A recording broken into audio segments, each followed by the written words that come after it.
Saludos, bienvenidos. Esto es Iglesia Online. Ya saben que es un programa en donde cuatro sacerdotes pues hablamos de los acontecimientos más importantes de la Iglesia Católica, también de personajes de la Iglesia Católica. En fin, nos metemos en su casa con toda la confianza, sabiendo que caminamos juntos en esto que el Papa Francisco llama la sinodalidad, y esto es lo que quiere ser Iglesia Online, caminar juntos, conversar juntos. Hoy vamos a tratar un tema que puede ser a lo mejor delicado para algunos por sus escrúpulos y para otros puede llamar la atención, que es el pecado. Digo que puede ser para algunos un poco sensible porque hay personas que ven en todo pecado, ¿no? Y hay otras que, pues, no, en el otro polo ven que nada es pecado y si hay algo que es pecado, pues yo personalmente tengo un online con Dios y me puedo pedir perdón y puedo hacer una recapacitación de lo mío. Incluso hay gente que llega dentro de nuestra Iglesia Católica a decir que pecados pocos, muy pocos, o ni existen, ¿no? Porque hay un Dios misericordioso. Es decir, que hay unas confusiones que aquí nosotros lo que vamos a intentar es pues aclarar, clarificar desde nuestras vivencias, desde Roma, Fray Javier Monroy, desde Honduras, el padre Patricio Lynch, y desde la máxima casa de estudios de la Iglesia Mexicana, que es la Universidad Pontificia de México, el padre Daniel Portillo. Bienvenidos todos. Hola, Saludos, ¿qué saludos a tal? ¿Cómo todos. están? ¿Qué tal? Bueno, el pecado. Existe el mal, existe el pecado. ¿Por qué esta confusión de que no existe el pecado y yo me confieso con Dios? Buena pregunta para comenzar, ¿verdad? Exactamente. Bueno, yo creo que lo primero que tenemos que hacer es distinguir bien o definir de manera sencilla esto de pecado, que siempre va a estar en relación con otra palabra esencial, que es la palabra gracia, gracia y pecado. Pero bueno, yo creo que no hace falta mucha teología para decir pues, que el pecado es básicamente todo aquello que nos pueda separar de Dios. Si nuestra felicidad es la comunión con Él, el ser como Él, imagen y semejanza de Dios decimos que somos, entonces cuanto más desarrollemos eso, pues más vamos a ser nosotros mismos y ese objetivo que Dios quiere para nosotros. Bueno, pues todo aquello que no vaya hacia este objetivo, pues claramente es lo que llamamos pecado. Yo más como definición no daría, ¿no? Entonces aquí ya entra todo aquello que nos impida ir hacia esto, ¿no? Y aquí, pues bueno, entra un poquito todo. Lo que sí es importante es lo que acabas de decir, Javier, de estas personas a lo mejor escrupulosas, ¿no? Que quieren ver pecado absolutamente en todo, o del otro extremo, como que como Dios es bueno, bueno, son dos justificaciones para no ver la realidad. Todos somos pecadores en el sentido de que necesitamos de la ayuda de Dios para ir hacia Él. No sé, yo con esto quiero abrir este diálogo, ¿no? Con ustedes. Si me permiten, a mí me gustaría comenzar. A ver, no quiero generar una controversia con lo que acaba de decir nuestro querido Fray, porque estoy de acuerdo con algo de lo que dijo, pero no estoy de acuerdo con otra parte. Así que Fray recién decía que, buscando una definición, el pecado es aquello que nos separa de Dios, ¿no es cierto? Entonces yo tiraría otra carta, ¿no? Y preguntaría, ¿no? ¿Con quién pasaba Jesús prácticamente todo el tiempo de su ministerio público? ¿No es cierto? Y para nosotros siempre sabemos, ¿no? Y es algo central de nuestra fe, que Jesús es la encarnación del Hijo. Entonces, si decimos con esta lógica, ¿no? Que el pecado nos separa de Dios, pero Jesús, que es Dios, pasaba todo el tiempo con los pecadores, bueno, ahí hay algo que no me termina de cerrar, ¿no es cierto? Por eso me parece que nos ayuda a tratar de comprender, bueno, el pecado nos separa de Dios, pero por otro lado Jesús pasaba con los pecadores todo el tiempo. Yo iría a una dimensión mucho más profunda, ¿no? De quizás de aquello que nos separa, no nos separa, sino una cuestión más existencial, una cuestión más antropológica, diría, ¿no? Y tomando como de base, refiere a aquello que cuando erramos al blanco, como si estuviésemos jugando al tiro al blanco y le erramos al blanco, ¿no? Y me parece que acá desde lo existencial, quizás no tanto reducir el pecado como quebrantar una ley que me separa de Dios, sino como una constatación antropológica, existencial, de cuando estamos errando en el blanco, ¿no? Y que Pablo lo puso muy bien con palabras que reflejaba su experiencia, ¿no? No hago tanto el bien que quiero, sino el mal que no quiero, ¿no? Esto que sí, Fray, me parece, yo estoy de acuerdo, ¿no? Estamos llamados a ser, unirnos con Dios, este es el objetivo, ser nosotros mismos, ¿no? Y cuando erramos en el blanco, cuando vivimos el pecado como amartía, no estamos siendo nosotros mismos, no estamos siendo aquello que fuimos llamados para hacer, que es la unidad con Dios, ¿no? Yo no sé si convenga también hacer la distinción entre pecado y pecador, en cierta manera, porque el pecado sustancialmente o materialmente es aquello que efectivamente nos separa de Dios. Pero el pecador en este sentido es justo, o sea, el motivo, el objetivo, el blanco de la salvación también en ese sentido. Pienso que distinguir una cosa y otra nos ayudaría también a entender cuáles pudieran ser las dinámicas que un creyente puede generar o puede tener si ponemos al centro el pecado o ponemos al centro nuestra condición de pecador, porque creo que esto le da una dinámica diferente.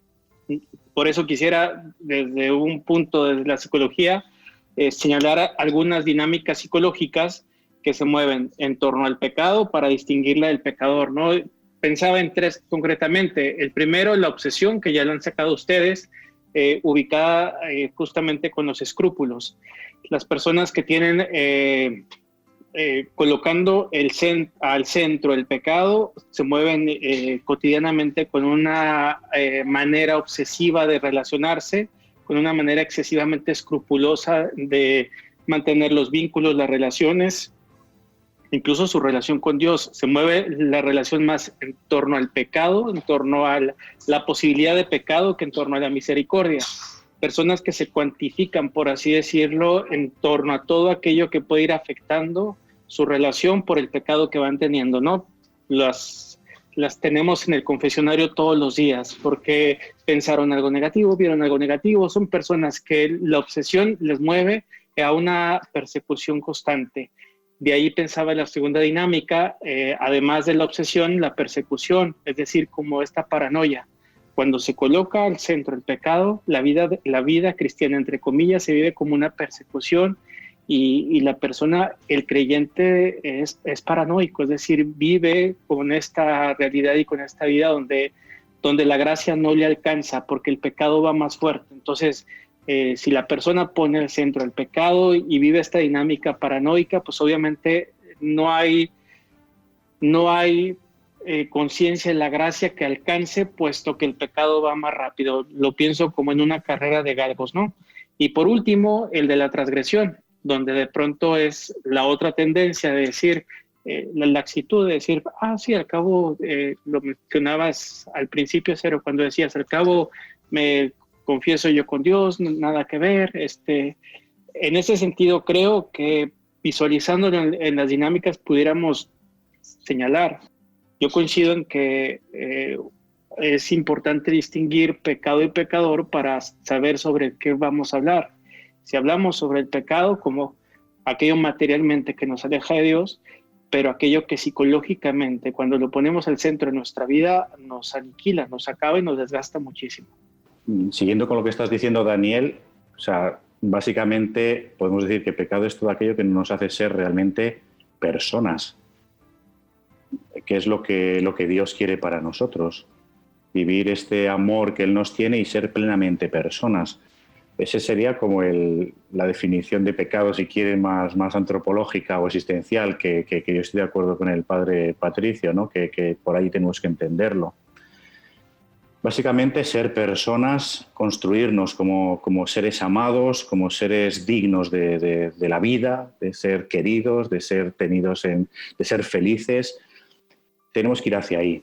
Todo camino que no vaya hacia allá pues nos lleva a otros lugares existenciales que nos hacen daño, nos hacen un daño tremendo, nos separan de ese objetivo que Dios nos ha planteado. Fíjense que me ha gustado esto que han dicho, que es de pecado es como una falta de amor, ¿no? Al fin y al cabo, eso es en definitiva lo que vamos concluyendo. Y yo sí que también diría que pues también hay una omisión, ¿no? Yo creo que uno de los pecados es cuando pues vamos contra la misión de Dios que hay en nuestra vida y pues se provocan estas omisiones. Por ejemplo, puede ser el pecado de toda una vida, que no hemos recibido la vida para enterrarla, sino más bien para ponerla en juego. Esto también son palabras del Papa Francisco, que en algunos de sus discursos él mismo insiste. Hay que ponernos en juego, hay que arriesgar, hay que tener valentía y coraje, ¿no?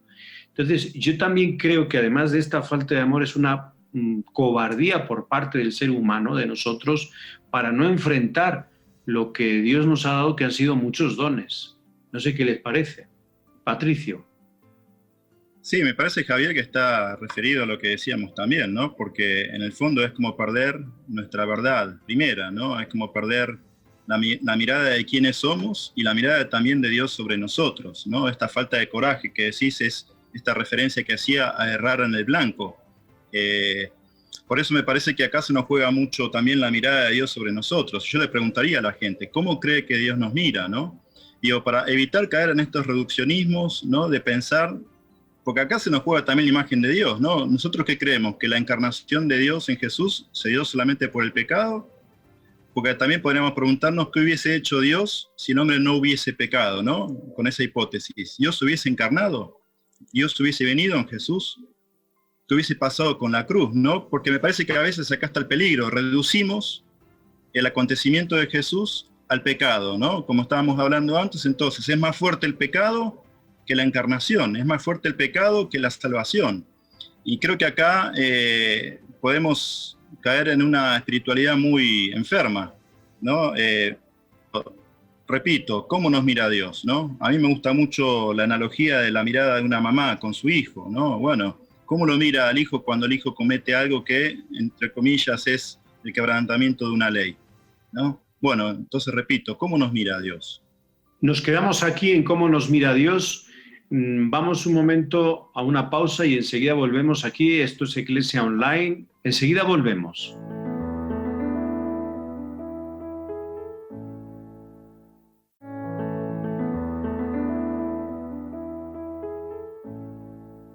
Pues aquí estamos nuevamente, regresando con ustedes. Esto es Iglesia Online. Hay 4 sacerdotes que pues estamos hablando sobre el pecado. Hemos dicho, bueno, el pecado es una falta de amor. Hay unas consecuencias psicológicas. Hemos hablado también de los que ven hasta 2 pasos, dar 2 pasos más, esto es pecado, ¿no? De la omisión que a veces tenemos, de no haber hecho el bien, el pecó por omisión famoso, ¿no? No nos olvidemos que también dentro de todo esto está el tema de la gracia, de la misericordia de Dios, de la compasión. Lo decíamos hace unos programas, lo volvemos a repetir aquí, ¿no? Desde nuestra experiencia como pues, administradores de la reconciliación, hay muchas personas que se ocupan de confesarse de cosas que hicieron en la infancia, ¿sí? Pecados que hicieron en la infancia, pues si Dios olvida, Dios perdona. Me acuerdo que era hablando del perdón, ¿no? Y volvemos a esto porque cuando uno experimenta la gracia de Dios, lo siento, Padre Patricio, un ejemplo grande es en San Agustín, un hombre que realmente experimenta la misericordia, sintiéndose pecador y experimenta la gracia, ¿no? Entonces, a partir de ahí, pues él no niega su vocación de pues, hijo de Dios y de hacer algo por la Iglesia, por la Madre Iglesia. A partir de aquí, pues abrimos el diálogo y pues invito a Javier Monroy, que estaba desde Roma, a ver qué le produce a esto de pecado y gracia y pecado. Pues básicamente yo creo que lo más importante es que hablemos de la gracia, no del pecado. Como has dicho antes, Javier, solo como falta de amor puedo entender qué es la palabra pecado, ¿no? Porque si nos quedamos en no cometer pecados, no hemos entendido nada. Estamos en un tipo de espiritualidad que a mí personalmente ni me gusta ni creo que sea muy sana. Entonces, ¿qué es lo que tenemos que hacer? Salir de ahí. Salir de ahí porque seguramente muchas personas que nos estén escuchando dicen, bueno, pero siempre me han formado así. Bueno, pues mala formación, lo siento. Yo creo que eso es lo que yo les diría. ¿Por qué? Porque te estás perdiendo lo más importante de nuestra fe. Y nuestra fe no es el pecado. es Jesucristo y lo que Él significa. Donde abundó el pecado, sobreabundó la gracia. Para que entendamos muy claro, lo dice San Pablo, ¿no? Pero aquí lo que importa es que ya estamos desbordados de la gracia de Dios. Por lo tanto, esa tendencia que tenemos a resistirnos, etcétera, bueno, tranquilos, tenemos todos los medios para no perder nunca este don que ya hemos recibido. Yo así quiero verlo y así animo a todos a verlo, ¿no? Estoy de acuerdo en lo que decís, porque a veces cuando nos centramos en el pecado, después caemos en estas lógicas de culpa, de vergüenza, de no poder perdonarnos, los escrúpulos, etcétera, ¿no? Entonces, en definitiva, estamos haciendo más grande el pecado que el acontecimiento de la encarnación en Jesucristo, ¿no? Recién hablábamos en el corte, no podemos reducir la encarnación y la salvación solo al pecado. Había terminado con la pregunta, ¿cómo nos mira Dios? ¿Para qué vino Dios? Dios no vino solamente por el pecado, que sí lo hizo y sí vino a salvarnos del pecado, claro que sí, pero fue para mucho más que eso, ¿no? Dios vino en Jesús para darnos vida, Dios vino en Jesús para darnos vida en abundancia. No podemos caer en estos reduccionismos, ¿no? Me parece importantísimo, recién Javier también hablaba de San Agustín. Bueno, para Agustín la gracia no es una cosa, sino que fue el encuentro personal con Jesucristo. Esto lo habíamos dicho en otro programa, la gracia es la misma autocomunicación de Dios, ¿no? Dios que nos viene a divinizar, no es como recién decía Javier, no cometer pecados, sino que el sentido de la vida cristiana es la unidad en el amor con Dios. Es lo que los padres de la Iglesia hablaban de un proceso de divinización, hacernos cada vez más Cristo, cristificación, ¿no? De la vida. Por eso, no obsesionarnos con el pecado, me parece que esto sería un objetivo de este programa, no obsesionarnos con el pecado, sino diría yo más bien abrirnos a la comunicación de la vida de Dios en Jesucristo para nosotros. Siguiendo la pregunta de Patricio, lo pensaba también, no solamente cómo nos mira Dios, sino también es complementarlo cómo miramos nosotros a los demás. Pienso que en esto, obviamente la imagen de Dios que se pone en juego no solamente va en línea de arriba hacia abajo, sino también va en una línea horizontal. Cómo nos miramos a nosotros también, cómo miramos a aquel que falla, aquel que se equivoca, a aquel que comete un error, cómo miramos a las personas que no piensan como nosotros y que muchas veces queremos o medimos que las otras personas tienen que ser creyentes a nuestra medida o a nuestra manera. Pienso que también esto tendría que ser otro tema que nos pudiera ayudar a pensar en la comunidad cristiana, como comunidad cristiana, cuando ponemos al centro el pecado, obviamente que no aceptaremos a nadie porque haremos de nosotros una aparente casta de puros, de pulcros, de personas que aparentemente nos medimos sin errores, aparentemente nos medimos sin la más mínima capacidad de poder pecar y de estar mirando el mundo tan absurdo y tan persecutorio, tan poco humano incluso, ¿no? Javier, sí, no, yo sumo la mirada que decís a los demás y se me venía el recuerdo de este texto del encuentro de Jesús con la adúltera, ¿no? Porque creo que acá puede haber algo para descubrir de cómo miramos a los demás.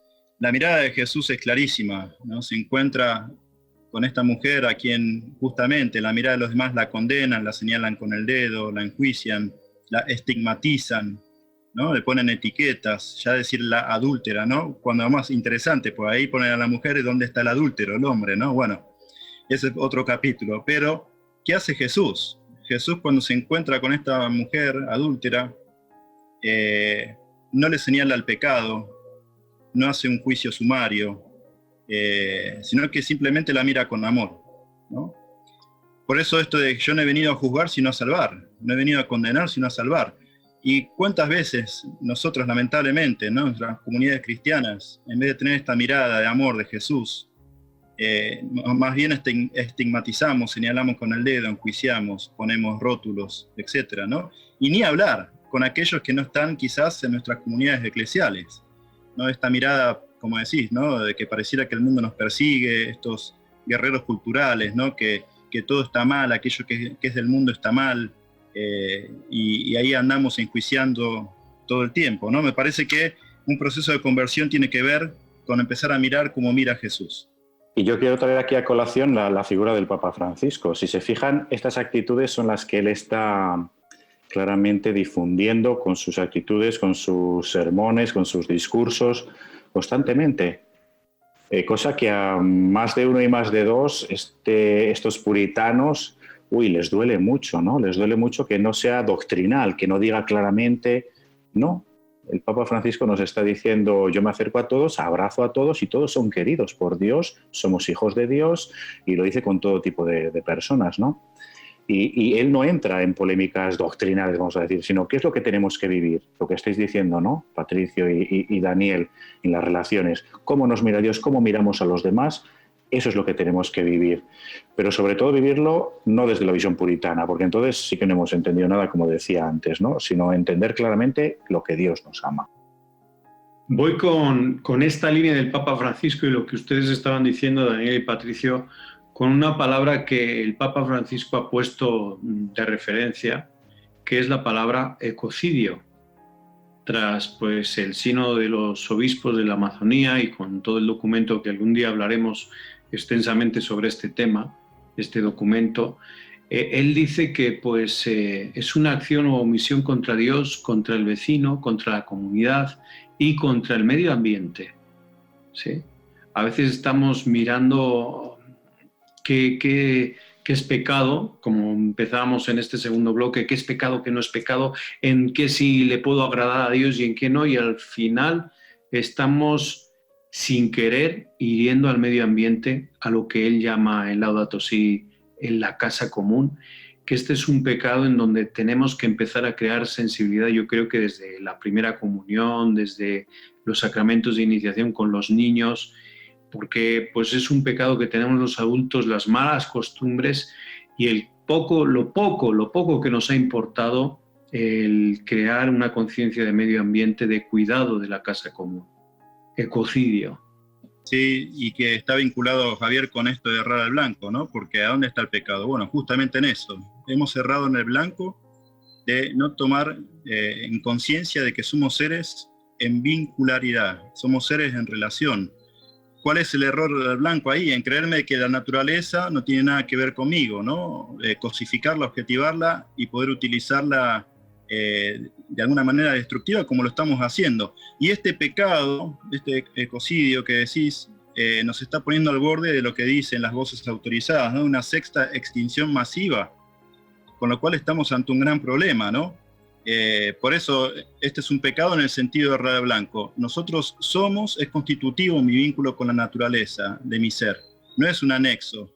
Y creo que además del ecocidio podemos poner todo el tema de los problemas sociales, laborales, económicos. Es otro ámbito, el social, donde nos olvidamos tanto, ¿no? Parece que nuestras mentes obsesionadas por no tocarme la punta de la nariz me hace olvidarme del pecado de que tengo que ser justo con mi asalariado, digamos, ¿no? Personas que trabajan conmigo.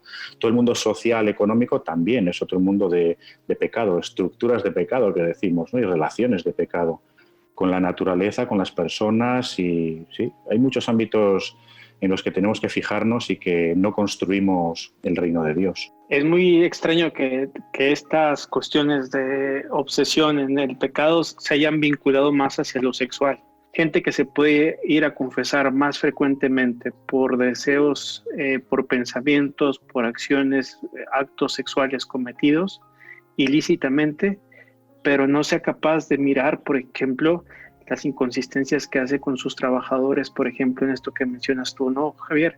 O en la manera de los actos de injusticia cometidos en el mismo vecindario, en las mismas colonias, donde de pronto somos injustos con nuestros vecinos, etcétera. Bueno, pues aquí lo dejamos con estas reflexiones de pues, ser justos, tener unas relaciones sanas, tener justicia, cuidado de nuestra casa común, de ver que el pecado no solamente se refiere a lo que es el sexto mandamiento, sino es mucho más amplio, y de tener una sensibilidad mucho más justa, como la tiene Dios con nosotros. Gracias, Javier, desde Roma, Patricio, desde Honduras, el padre Daniel, desde el sur de la Ciudad de México. Hasta luego. Un gusto estar con ustedes. Saludos, igualmente. Chao. Nos despedimos. Esto es Iglesia Online. Nos vemos en el siguiente programa. Hasta la próxima.